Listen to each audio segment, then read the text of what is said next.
All right, so let's get started talking about Performance Kitchen, which is who we are. We'll tell you a little bit more about our company, but I'll be honest, we're not here today to talk about our company. We're here today to talk about this movement that we've all been part of. And if you're like me, probably for years, and Dr. Rob too, for so much of our career, of using food as a treatment for disease. In fact, probably for many of us, it's the most powerful food is the most powerful medicine that we have seen. We are powering food as medicine with our company, Performance Kitchen. But what we really want to do is enable not just us, but all of us in the food as medicine community to use food to prevent, manage, and reverse often chronic disease in the United States, which is, I know, the same battle that we're all fighting. So our mission is to help people live life to the fullest through food.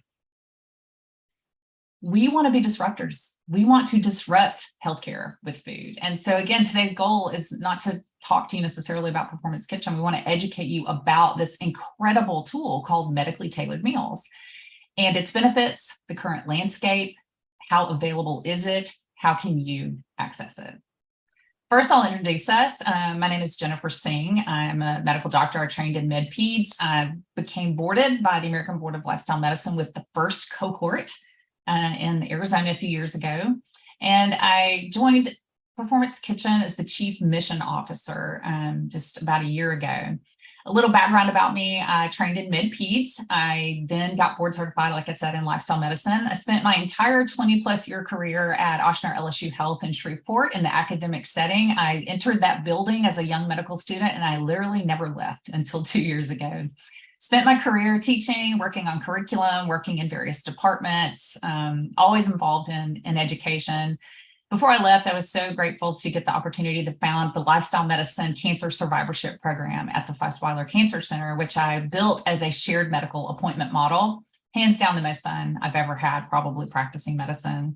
Also got the opportunity to found a senior lifestyle medicine elective and founded the Lifestyle Medicine Interest Group. So had so much fun there. Ended up leaving there to complete my clinical career and move on into other fields like what I'm doing now.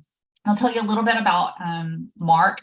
In fact, Mark, would you like to talk about yourself for a moment? And then I would love for Dr. Robert Graham, our Chief Health Officer, is with us here also, and I would love for him to introduce himself. Mark, can you do 3 sentences about Mark Walker? 3 sentences, wow. Probably I would argue that the most important is I just feel honored to be a part of this group. I'm newer than the vast majority of you in this space, and have just been looking as a bystander into the medical industry of medically tailored meals and food as medicine. And I just the passion and the excitement that I feel like I'm allowed to tap into on the economic side of it has just been inspiring. So, but a little bit about me. I run an investment group and now run Performance Kitchen of professional athletes, oddly enough. Called Dugout Ventures. I am partnered with professional athletes, baseball players, Hall of Famers, David Ortiz, Nolan Ryan, Barry Larkin, and various other guys that really want to use their influence to impact industries. This was an impromptu investment we made in this space 5 years ago. And you'll hear my story in a little bit, but since then, I've just become a believer. Through people like Dr. Graham and Jennifer, it's just so exciting to be able to make an influence in this space, or at least help with our impact in being able to do it. So excited to be able to be a part of this today, and looking forward to talking further. Thank you. And we're so honored and lucky to have Dr. Robert Graham on our team. He is a seasoned lifestyle and integrative functional medicine physician. And Dr. Graham, if you can tell us just a little more about yourself. Yeah, so hello, everyone. I see names I have recognized in the past, so it's good to see old friends and make new ones. So yeah, I am the Chief Health Officer here at Performance Kitchen. Many of you may know me from my days of culinary medicine, brought culinary medicine to ACLM years ago, and still find passion in putting a food-first approach into my healthcare practice. I'm a practicing physician. I sit in my office today while supporting the amazing work that we're all trying to do and trying to bring back food as medicine, which, again, if you all remember, this is a 2,000-year-old movement, and it's finally time that we start putting it first. That's so true. Thank you so much.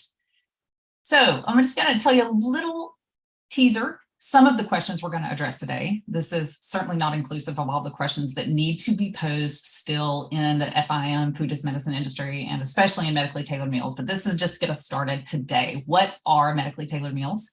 Do they work? Do they improve health outcomes? And if so, in whom? Do they lower healthcare costs? And then a critical question, which makes me so happy that we can partner with people like Mark, are even if they do improve health, which food does, we've known that for years.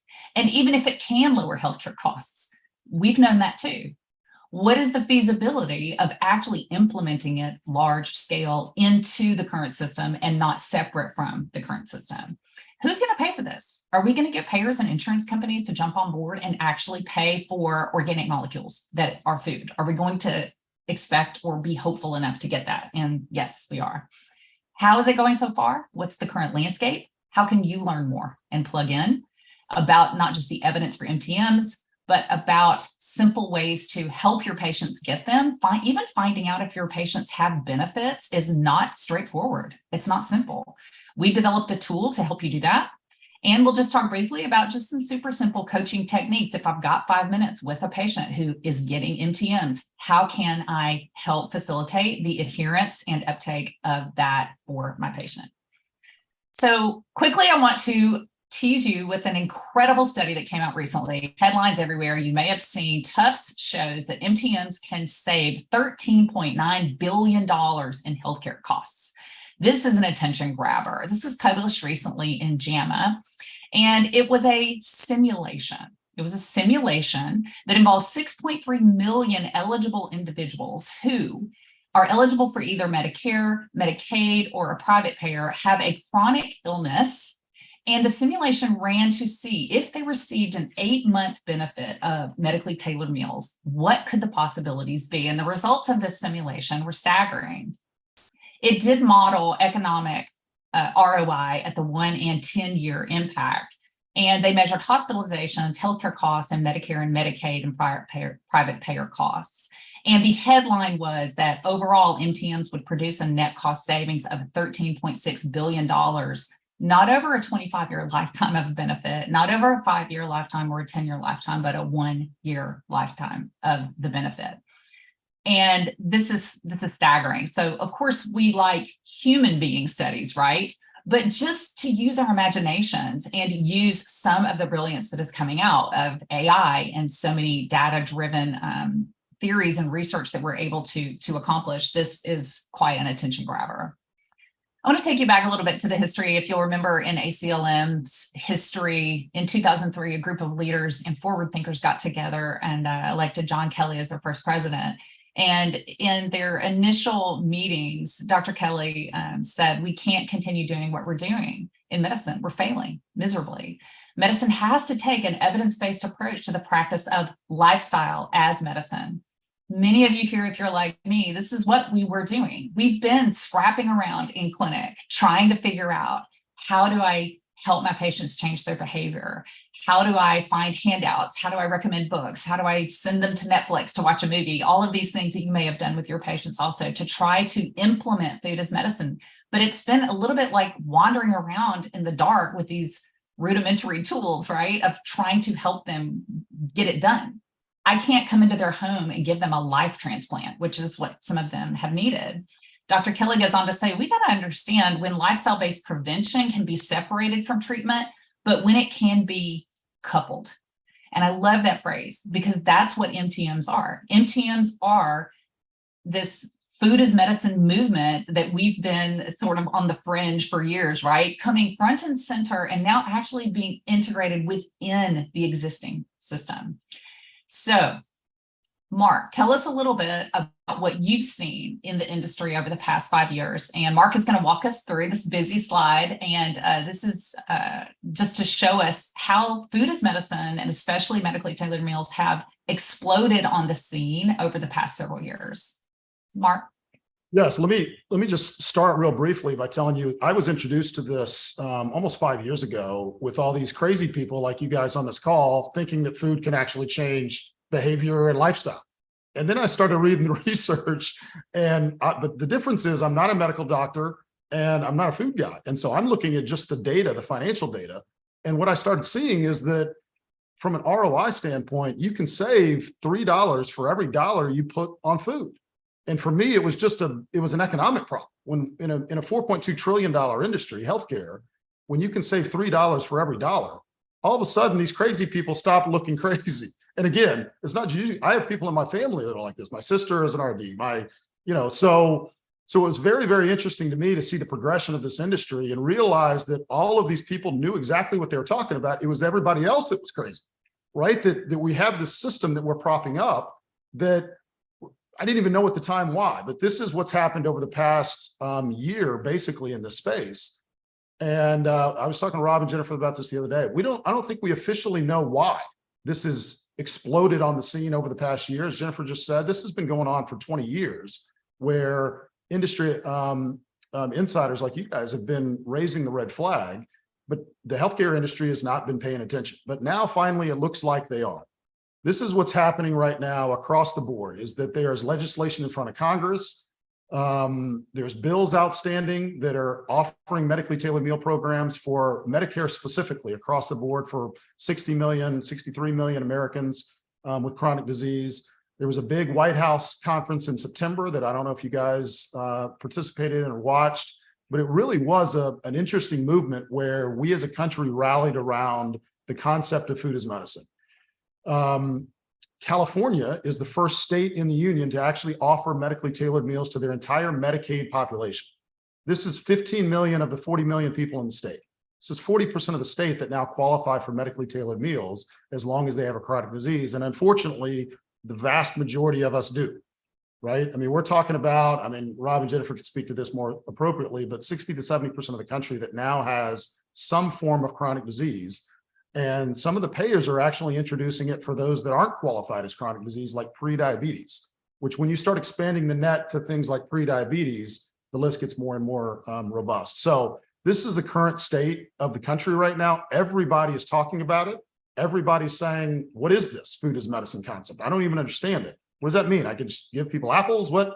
And so part of our job is to educate the industry on what medically tailored meals and more broadly, food as medicine actually is. But our specific definition of food as medicine is not using healthy food on a side job as a doctor, off time, whatever. It's really integrating food as medicine into the existing healthcare system as a true clinical intervention for disease. So that's what's really exciting about what's going on across the board right now. This is the broad strokes of what government is doing across the board. And we can talk to the data on it. We can go into detail on all the studies. As Jennifer already mentioned, the tough study that she already brought up consolidated a lot of the economic industry studies to really give us a summary of what we can expect if we deploy specifically a medically tailored meal program. And there's other produce prescription studies that are similar. But the results are fascinating. What they basically show is exactly what I just described, which is for every $3 or every dollar you spend on food, medically tailored meals, it saves, and it depends on the dosage, it depends on a lot of different things, but it saves on average about $3 in overall healthcare costs. So it really is exciting. And you guys all know the clinical benefits. There's thousands of studies talking about the clinical benefits of this, but where the industry is really lacking is the economic benefits that we really need to focus on to be able to get this deployed in healthcare overall. Thank you so much, Mark. Yeah. So I just want to quickly define food as medicine as we're talking about it today in this context. Lifestyle, we have known, is an effective antidote to chronic disease, and food is often our primary pillar, right? It's frequently the place where we get started. I don't have to tell you that diet-related chronic disease causes 1.5 million plus deaths annually, and is responsible for about 90% of our $4 trillion annual healthcare costs.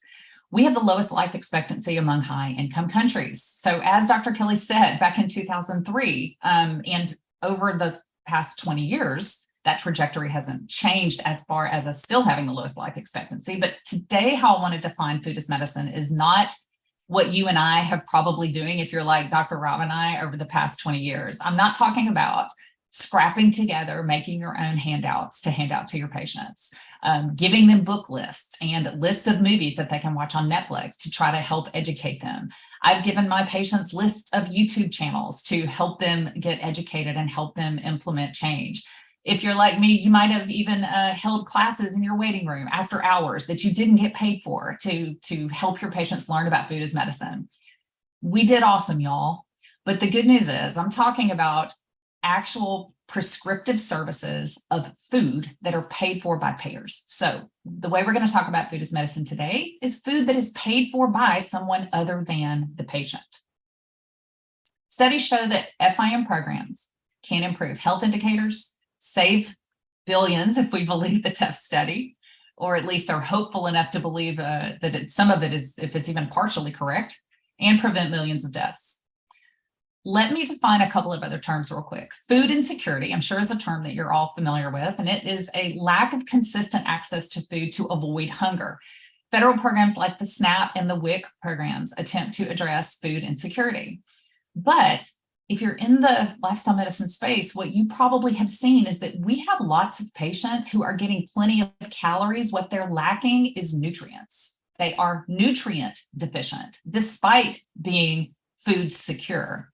So nutrition insecurity talks about specific access to foods that we know are essential to optimum health. Whole, unprocessed foods that many people believe, not always truthfully, are more expensive, and nutrient-dense foods. So fresh foods, foods that are whole grains, legumes, fruits, vegetables. So a lack of calories is food insecurity, but sometimes in fixing the caloric deficiency problem with programs like SNAP Benefits, without adequate education, it does not always address a nutrient insufficiency problem or a lack of nutrient-dense foods.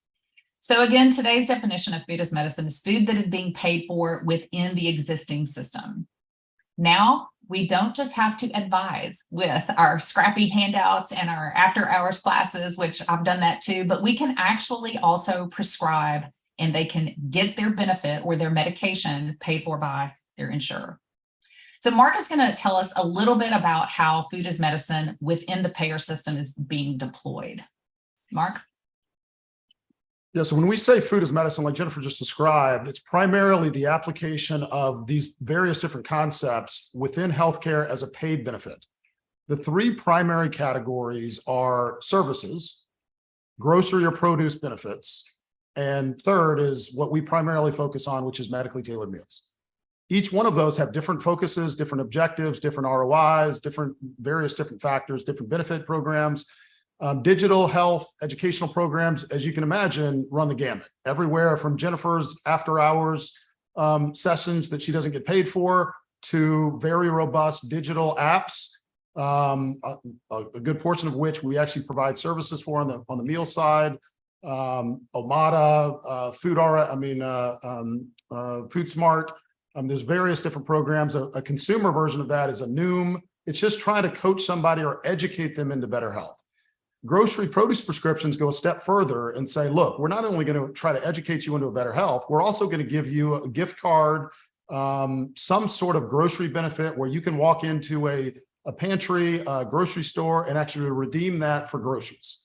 Now, the difference between this program and the very popular 40 million American SNAP program is these programs are limited to just healthy SKUs. You cannot do like you do on SNAP, which is go out and buy Coca-Cola, I don't know if you guys are familiar with the type of concentration within SNAP, but unfortunately, the type of products that you can buy on SNAP, like Jennifer just described, unfortunately don't warrant nutrition security. They do solve the food insecurity problem, but a lot of times they cause nutrition insecurity because you're filling yourself with highly processed calories. Medically tailored meals, which is what we focus on, is different than a lot of those in the sense that we don't have to pre-educate people before they realize better health. What we get to go in and say is, hey, do you know the difference between avocado oil and canola oil? No. Okay, good. Don't worry about it. Just eat that. Just eat that, right? And it's not that we're not focused on education because we think that's a crucial part of the overall lifestyle change process. However, the way that we change our behavior is largely through experience. if we cannot get experience with what the change is going to look like once we put the time and effort into changing our behavior, the studies show that unfortunately, sometimes we just won't pursue it. So one of the benefits that medically tailored meals give you over the other programs is we get to give them the experience of what it feels like to be healthy before we have to educate them on what it feels like to be healthy, right? And that's very, very important, because once we start feeling healthy, and what the data shows in medically tailored meals is once you start eating healthy, within weeks, you start feeling better. And then you want to be self-educated. You say, what the heck is going on? Why is that meal in particular making me feel better? Right? Why is a plant-based diet making me feel this way? I've never done that before. That's weird. And then you start self-educating, and then these other products you can really fill in and really enhance the overall food as medicine experience with the customer. And they're all different, as you can see, based on the last line, because the services side are so drastically different in the industry. The results vary dramatically based on the quality of the service, the effectiveness of the lifestyle change. Grocery produce prescriptions, we can talk about that, but there was just a massive retrospective analysis done on grocery programs that said you can actually break even on those programs if properly deployed. The challenge is it's a dosage question. How many groceries, or what are we going to pay for? Are we going to pay for $32 a month, or are we going to pay for $300 a month, right? And obviously you guys can appreciate there's a vast difference between the two. And then you got medically tailored meals, which are by far the most effective, primarily because of what I just described, which is they take all the guesswork out of it. You don't actually have to educate somebody into better health, right? If we had a similar application on the pharmacy side, if you actually had to educate somebody on how aspirin works before it was effective, we'd all be in trouble, right? It's not to mention have to describe the ingredients within aspirin. I looked this up the other day. There's like 7 ingredients in every pill of aspirin, right? And we don't know that. We just take it. We don't have to be educated on why it works. We just know that it does. So when a doctor prescribes it, we just take it and it works. So with meals, that's essentially how it works. But we also like to couple it with education so that we can create lifestyle change long-term. And lastly, one of the reasons we want to do that is we do not believe medically tailored meals should be a long-term solution. We believe they should be a short-term solution to create the catalyst that catalyzes you into better health. So it's the goal to be able to get to a permanent lifestyle change, but using medically tailored meals is the most effective transitioning somebody from a prior lifestyle to a new lifestyle. So if that summarizes everything. This is another good slide to talk about all of this, but you can spend, I don't know, hundreds, if not thousands of hours. I mean, unfortunately, Jen and Dr. Rob get the brunt of this from me because I'm the least educated person in the room. And I'm constantly calling them saying, why is this happening? Why is this happening? Right. But these studies on this form, which we'll provide this to everybody, and you can link to these, but there's a 200-300-page Aspen Institute summary of food as medicine, what it is, what are the studies, the effectiveness of it. Milken Institute just created a full report. Rockefeller Foundation has created a grant to support this institution. The report for the White House Task Force on Food as Medicine was very robust. But they all say the same thing, that medically tailored meals are the tip of the spear. And they're the tip of the spear for exactly what I just described. We have a massive chronic disease problem in the country, and we have to be able to get people to a better health without first having to educate them into lifestyle change. We have to. Thank you so much. I'm sorry. Yeah, go ahead. Sorry. Thanks so much, Mark. What is a medically tailored meal exactly? Is this just any calories that we are sending to a person? Medically tailored meals are ready-to-eat meals designed by a registered dietitian to address specific medical needs of patients with, it says severe illness, but honestly, it can be any chronic illness. You can have meal bundles that are curated based on specific diagnoses, and these vary widely based on patient preference and diagnosis. Some may have increased protein or decreased protein, very low saturated fat, varying amounts of sodium, potassium, phosphorus, and calcium based on the patient's needs. But in general, medically tailored meals are known to have at least adequate fiber to meet standard recommendations, which is a very important nutrient deficiency in Americans. Calories vary by needs based on the outcome goals for that particular patient. And MTMs are usually universally delivered to a patient's home. There are some programs where the patients pick MTMs up, like at a central location, but in general, they go to their home. But interestingly, the federal government has not published any standardized guidelines for MTMs. I'm going to share with you a link and a follow-up email to our vault. We have a growing vault where I have consolidated a lot of these publications that Mark mentioned on the last slide. One of them that will be in that vault is the Food as Medicine Coalition's guidelines for medically tailored meals. Most of this is kind of what you would expect, but it is all in one nice, clean place. And you can see that based on disease types, some of the most chronic illnesses where MTMs have been studied: HIV patients, the elderly, chronic kidney disease, diabetes and prediabetes, heart failure, and just a heart healthy diet. I want you to know that this is available, then that in general, medically tailored meal developers do have criteria for condition-based meal composition. So again, some of the medically tailored meal benefit plans, one of the challenges that we have is that it's all over the place. Meal benefits vary so widely that it is currently been difficult to get really, really good data and good research because it's always comparing apples to oranges. But the broad categories of meal benefits currently are post-discharge meal plans, and a significant number of Medicare Advantage patients right now have a post-discharge meal benefit. This may vary from 5 meals to 28 meals delivered to patients who are discharged from the hospital for a limited amount of time after their discharge. These kind of benefits have been shown to reduce bounce backs, to reduce readmission immediately after a discharge. Sometimes they're disease specific. There are always disease criteria that have to be met. Some programs are only for diabetics, or only for people with CHF, or only for end-stage renal disease. Then there are chronic meal benefits. And again, these really vary widely. It might be as limited as 2 weeks. It might be as extensive as 12 weeks or longer. It may be 1 meal a day for 2 weeks. It may be 3 meals a day for 12 weeks. One of the most robust benefits in the country right now is a 3 meal a day for 12 weeks benefit. We don't know what the optimum dosage is yet. We don't know yet if it's 2 meals per day for 10 weeks. Is that enough? Is it 1 meal a day for 12 weeks? Is that enough?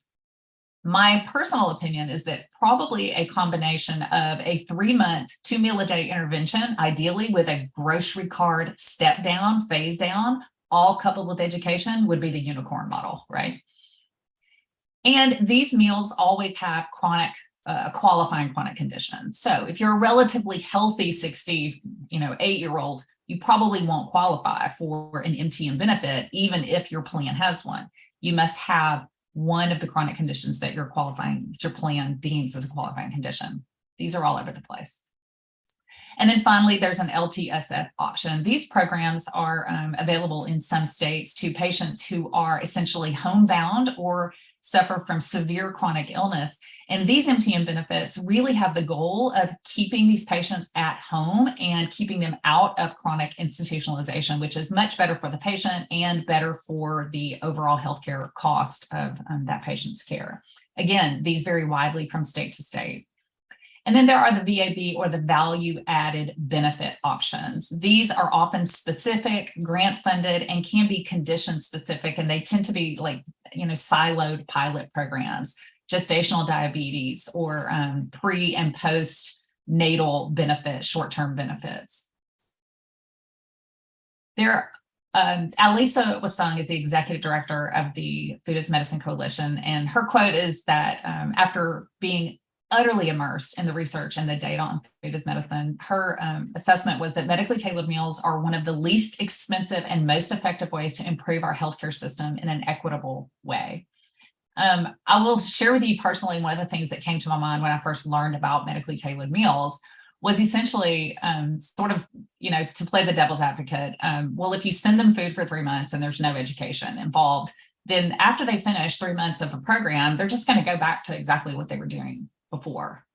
And I would, and I really just coached myself and realized that's kind of exactly what's happening right now without medically tailored meals, right? People get into a program as evidenced by long-term dietary outcomes in thousands of diet intervention studies, that the long-term weight loss of most people who successfully lose weight is not what we would want it to be.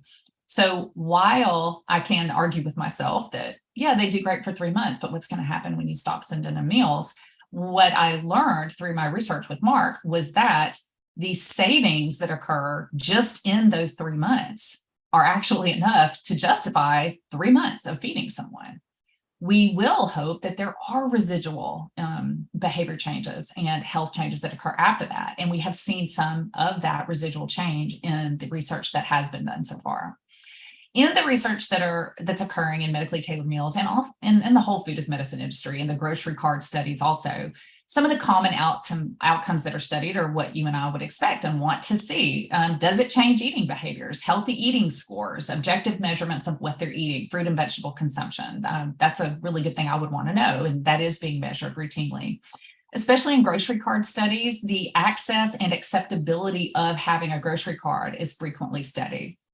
And especially in the grocery prescription programs, access is a big factor. Our same patients who struggle with transportation, with income unpredictability, with transportation unpredictability, patients who participated in grocery card studies frequently say that they struggle to have access to stores to even spend their grocery cards. Food insecurity scores are frequently studied. And as you can expect, the results in that outcome have been excellent because patients are getting food delivered straight to their house. And then, of course, health outcomes like body mass index, blood pressure, and hemoglobin A1C have been studied, not in all, but in many of the studies. There is an excellent table of peer-reviewed outcome studies that currently are sort of very well respected and frequently gone to. And I'm going to post a link to that study for you, but just a super fast overview are, in some studies, in a 12-week MTM intervention, there was a 72% reduction in admissions to skilled nursing in a chronically and severely ill patient population who were at home, who received a 12-week medically tailored meal benefit.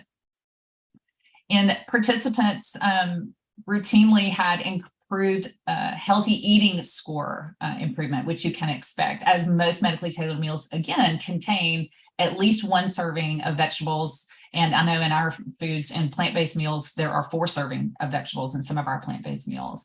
And patients participating in MTM programs also had increased consumption of fruits, vegetables, whole grains, decreased alcohol, and added sugar composition. One thing I like to see is some of the parallel behavior changes that sometimes occur alongside an MTM meal program. It's almost as if there's this increased attention and adherence to a variety of healthy behaviors that their provider may be encouraging them to do because they're getting the food. They think to themselves, well, I'm eating this healthy food, I might as well stop drinking a little bit also. In another study, participants had fewer ED visits, a 70% reduction in the MTM group. Cardiomyopathy scores have improved in patients receiving a DASH diet medically tailored meal program. In people with diabetes, they noted that not only did they increase their fruit and vegetable consumption, but they decreased their processed sugar consumption. In some patients who had HIV and diabetes, their adherence to their HIV regimen increased dramatically from 47% to 70% because they were receiving an MTM. So I really love to see this like parallel health behavior that happens in these patient cohorts that are getting MTMs. And of course, distress around food insecurity is routinely reduced in all patients who are getting MTMs. In an incredible study with MTMs called the MANA study, again, there will be a link to all these resources at the bottom. Patients' average monthly inpatient costs for MANA clients decreased with a significant drop in the first 3 months and thousands of dollars of savings because of reduced hospitalizations. As you all know how expensive multi-night hospitalization can be in a severely ill person. So let's talk about scaling and widespread systemic implementation. There's some really promising findings beyond just individuals and small group programs. We've got to have more technology and more providers of food to those with diet-related conditions. But here's the big challenge. Insurers don't reimburse really well for lifestyle related codes. You and I know this.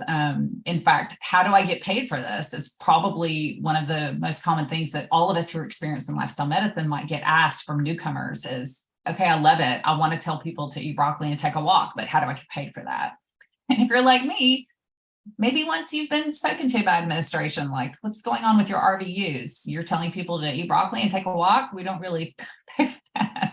How do we make this work? There is a way. It is a win-win for everyone, which is why I love it that people like Mark Walker, who comes from a money and financial background, has joined us as a passionate advocate of food as medicine, because in order for this to work, we've got to show the payers the money. We have to show them the money, right? And the development of tools to make this work on a large scale, on a massive scale.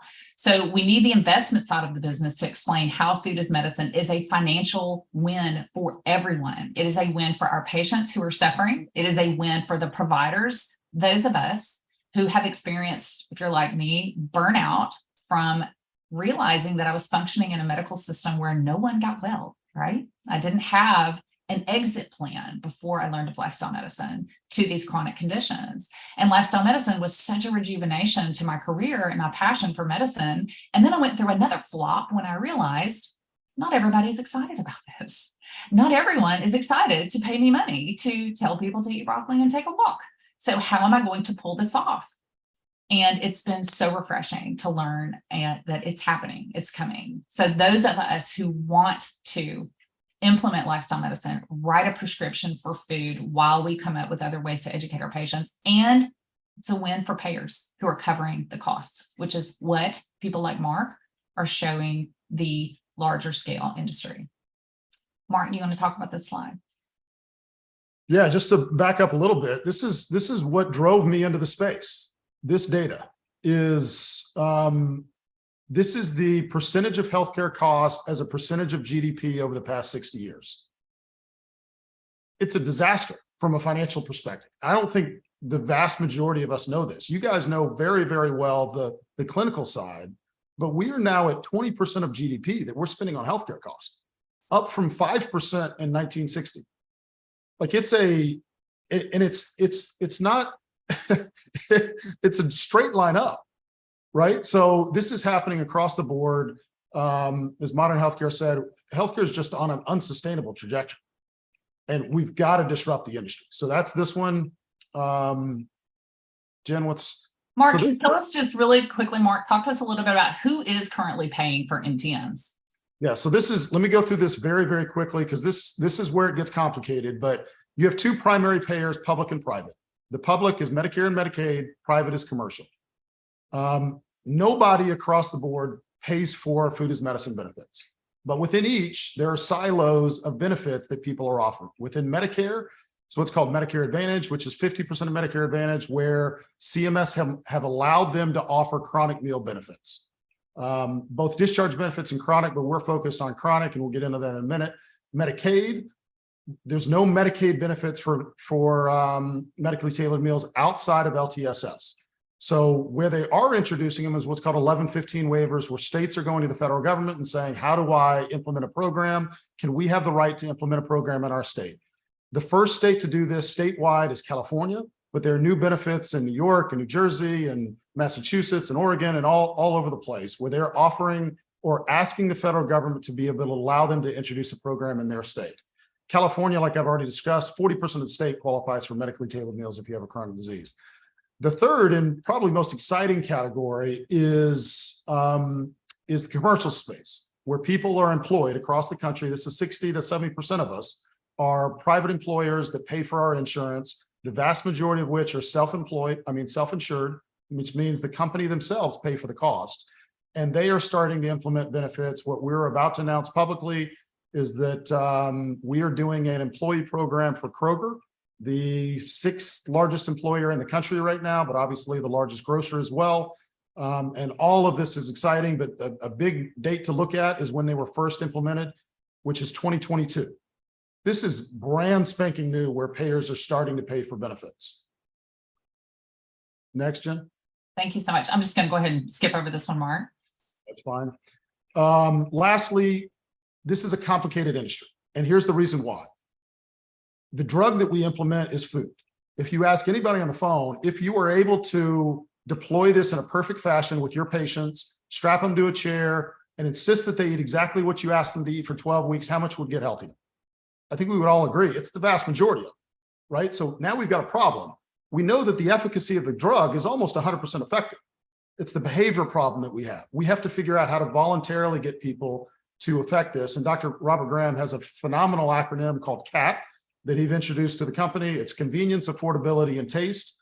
Those are the way we eat. We need to solve those problems. We got to make it taste good. It's got to be convenient. Shipping to people's home is about as convenient as you can get. And the third piece is affordability. It's got to be affordable. You can't get a whole lot more affordable than free. So focusing on those three things are how you make significant impacts in this space. Thank you so much. So here are some of the challenges. We need more research. We need some more standardization of programs so that we can figure out the dosage. We still don't know what is the optimum dosage where the ROI is just in the sweet spot for patients who get outcomes, who feel better, for payers who can see a financial return on their investment, and for us as providers who are having patient programs that are actually feasible and doable and that actually work. We need a population of doctors and providers and patients who are making noise and advocating and desiring more food is medicine programming and benefits. So again, here are the challenges. There's not a consistent intervention dosage yet to help determine the optimum dosage. And again, we need even more well-constructed studies to continue to make the economic business pitch for the people with the money, for the payers and for the federal government. We need more technology and data efficiencies to collect data on the patients that are currently participating. And currently, a lot of the studies are kind of small, disconnected pilot programs. So here's what you can do right now. Mark and our tech team have developed a Performance Kitchen meal benefit locator. And to our knowledge, this is the only benefit finder of its kind. You may have already clicked on it and been checking it out. As I mentioned before, one of the challenges we have is so many of our patients don't know they have a benefit. So this could be, buried in page 32 of our patient's benefit PDF that they got from their Medicare Advantage plan or from their Medicaid provider. They may not even know that they have a benefit. So the patient not knowing is a challenge. We don't know which of our patients with all of their different health plans, we don't know where are the benefits sprinkled out into hiding in my patient population. This is difficult to find out.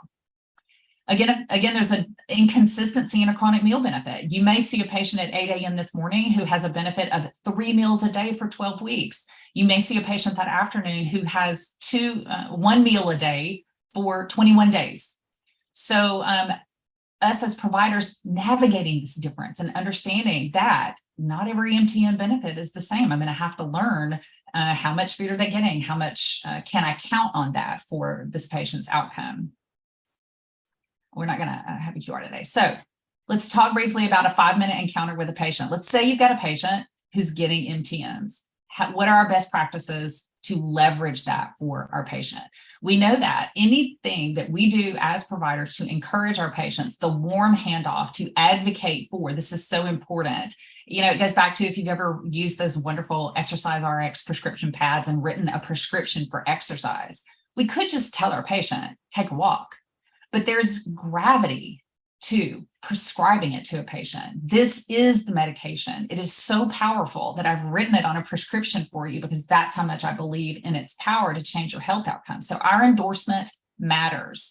Remember that. The key components of some successful behavior change, this is super fast, by the way. You know that there are volumes written about this, but just conveying our excitement, just the warm handoff of, I am so excited for you. You've got this medically tailored meal benefit. It's fantastic. Help them understand and articulate some of the health benefits. What outcomes should they be hoping for? It might be more energy. It might simply be decreased cognitive load of trying to find healthy food for the next few weeks. It might be, we're working for that goal of lowering your blood pressure. This is going to help. This is going to help you learn to get used to food that has a little bit less sodium in it. Help them find their bigger why. Do they want to be able to take a walk painlessly? Do they want to be around for the grandkids? So this is just good motivational interviewing.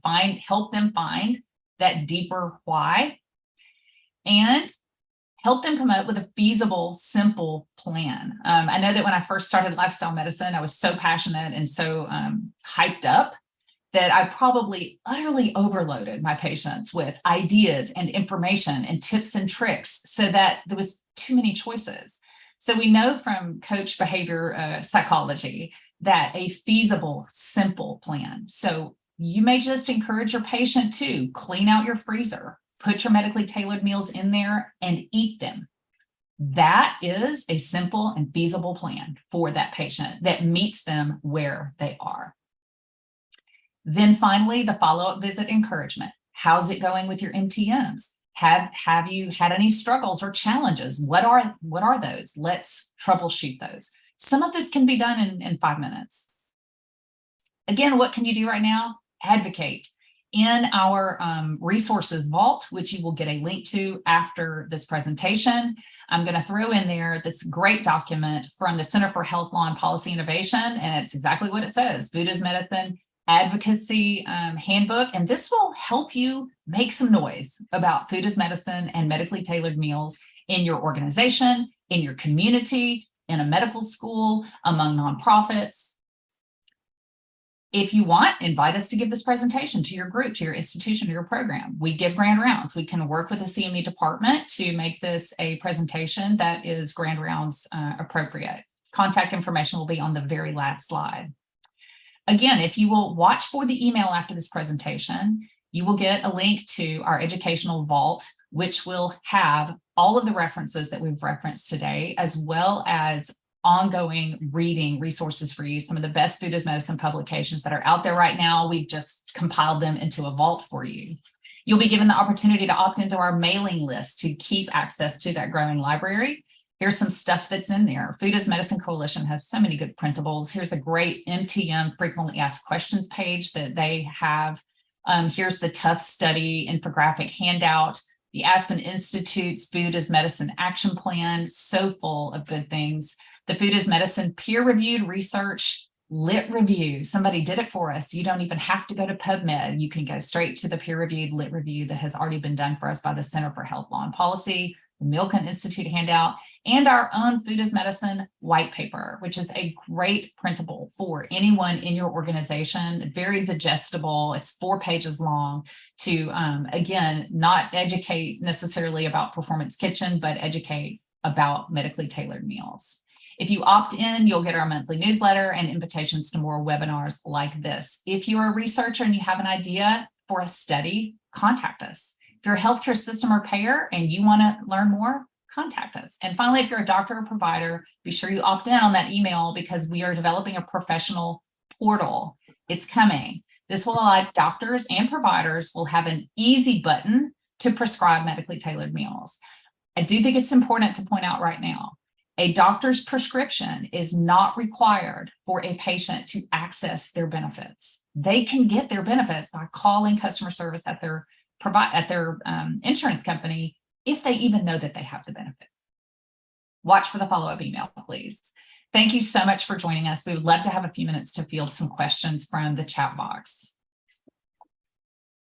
All right. Well, thank you, everyone. So I have been monitoring the chat box here. So if you have additional questions, please feel free to enter them now. I'm going to work through it top to bottom here, and we'll see how many we can get through. All right. So Carrie has a question. The Medicare bipartisan bill encompasses all participants or just those eligible for medically tailored meal benefits, renal and type 2 diabetes management? Jennifer. I'm going to see if Mark or Dr. Graham would like to address that. Either one of you have deeper knowledge about that bill. Yeah, I can comment on it. First of all, last time I checked, the text for the new Senate bill is not out yet, so we don't know exactly what's in it. The House bill does not limit to specific diseases. There are broad-ranging diseases. Every private plan on Medicare Advantage right now that has benefits, it's across the board. Some payers only pay for end-stage renal. Some pay for diabetes and heart disease. Some pay for every chronic disease listed on the CMS website, 27 plus chronic diseases, including hypertension, prediabetes. So it really is payer specific. This is why the benefit locator tool is such an important tool for you guys to go to and just check out, because every payer has very specific requirements on what they cover and what they don't. And you can get to that tool on the homepage at performancekitchen.com. The very first thing there says, see if you're eligible for benefits. As a payer, provider, or patient, you can click through that. Thank you, Kathy. Next. Okay. So will this deck be available after the webinar for sharing with administration folks? So we will share the recording, as Jennifer mentioned. It will be on the landing page and everything that we direct you to after the webinar via email. Next question is, will you cover medically tailored groceries, produce, prescriptions, etc.? So I know we dove into that a little bit. Jennifer or Mark, if you'd like to shed any other additional details at this point. Yeah, on the landing page website, and Jennifer, I don't know if you want to talk about the professional portal that we're creating. Is just a tool for all of the professionals that want to learn more. It's a simple landing page that has all of the information they need, but also we'll put up on there all the studies that you need. The two primary that have come out, there's a medically tailored meal study that just was a cross-sectional analysis of other studies. And then there's a produce prescription similar to it was a 20 different study cross-sectional analysis. And we'll do our best to summarize those for you and put them up on the website for further review. Okay, question from Bruce. I understand that healthcare insurance companies are paid based on a percentage of the benefits they provide. So they are motivated to keep payments high. They want to pay for expensive procedures and medicines, not for programs that will help patients get well with little cost. If so, isn't this a major obstacle to medically tailored meals? Mark.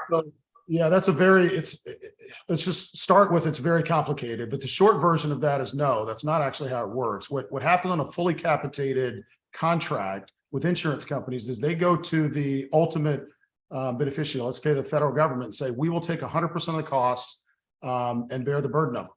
And so if the healthcare payers themselves can reduce the overall cost, they're the ones that are the ultimate beneficiary. Now, on an employer, that's absolutely the case. You can imagine an employer that's paying for all of your healthcare costs. That's what it means, that they're self-insured.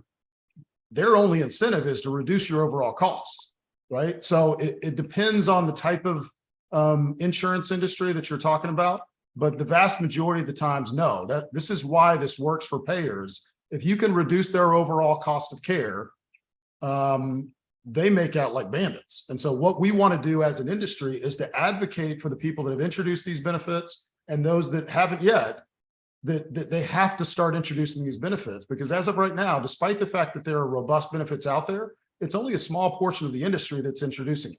5% of Medicare Advantage, a small number of states for Medicaid. And so we want to be able to support the companies that have already introduced benefits, so that other companies will start doing the same thing. Once you go through the benefit locator tool, you can actually see who are introducing benefits and who are not. A good portion of your patients will not qualify. But what that means is they will qualify for other plans. They're just not on a plan that has it right now. And so what the advocacy does is say, well, look, how important of that are medically tailored meals and or food as medicine benefits in your overall care?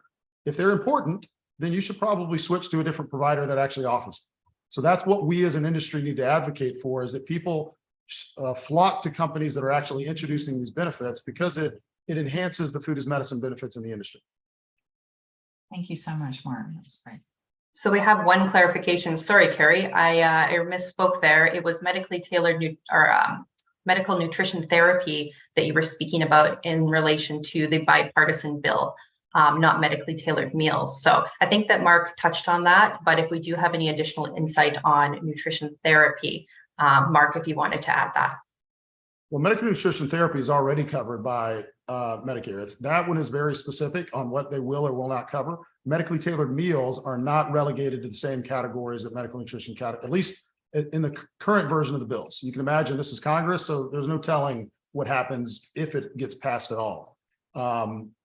But private payers are not relegated to the same rules. So like I said, there's some that only will pay for ESRD for one meal a day for 20 days. There's some that pay for complete lifestyle change for your customer with diabetes, but we're only going to pay for 2 meals a day for 10 days, right? There's not a whole lot of rhyme or reason behind why they've introduced certain benefits and others. And as Jennifer's already said, there are some that are very, very robust. They cover multiple chronic diseases and are 3 meals a day for 12 weeks. So it's more than enough ample time to actually change behavior.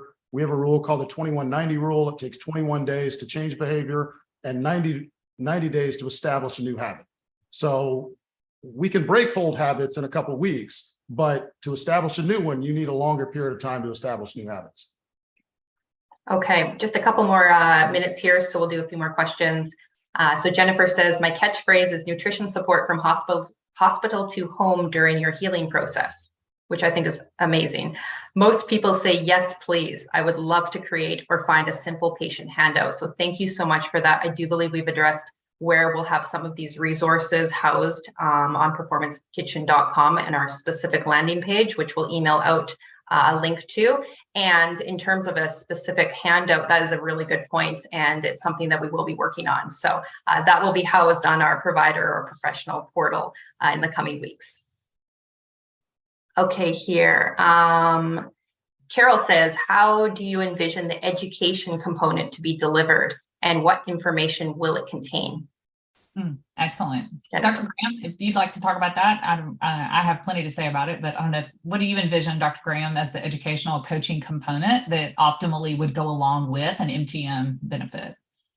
I think educational is foundational to this whole movement. And I think, leveraging the expertise that we offer from the culinary and also the medicinal part of it all, but partnering with institutions like ACLM and other leading institutions that really put a food first approach into healthcare is going to be probably our largest strategy, while developing some in-home content.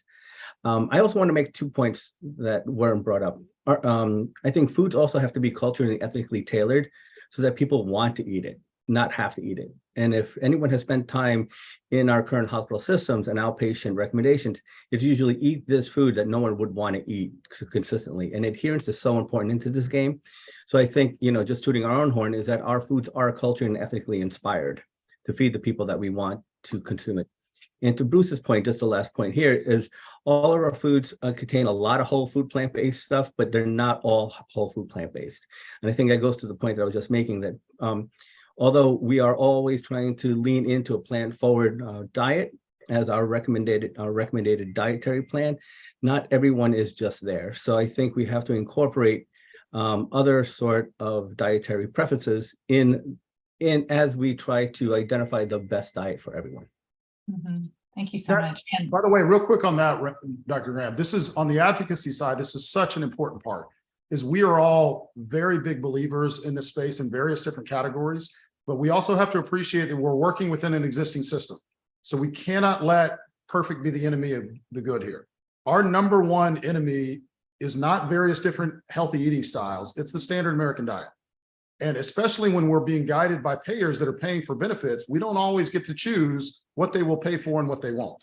So we're going to constantly advocate for what we believe is right, but we're also going to do what the payer wants in a specific situation so we can get any benefit. If we say, no, we're only going to do X, and they say, well, we don't want X, well, now all of a sudden the benefits don't get provided. So we are going to provide a broad range of healthy whole food options to people based on a dietary style. We're obviously very, very much plant forward. The challenge is a lot of the payers aren't there yet. So we also have to work together here and make sure that we're all on the same page with advocating for this industry.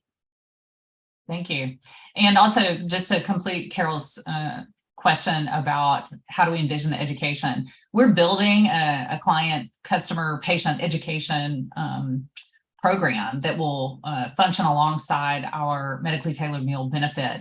And I think that everyone realizes that this is the way to go, like this is the way to do it. So thankfully with AI and with the rising, growing number of qualified health coaches who are in existence, I think that everybody's going to continue to figure this out. But what I envision is meals are going out. They're getting an automated educational and coaching program either on their phone or in their inbox. And it is punctuated with face-to-face visits with real people like a health coach or their provider. And so that's, I think we're all envisioning as the most scalable thing. Thank you all so much for attending today. If you'll be on the lookout for the follow-up email that will give you the opportunity to opt in to our newsletter and to access the Learning Vault, we would be super excited to continue to learn with you. Thank you all for coming. Thank you, guys.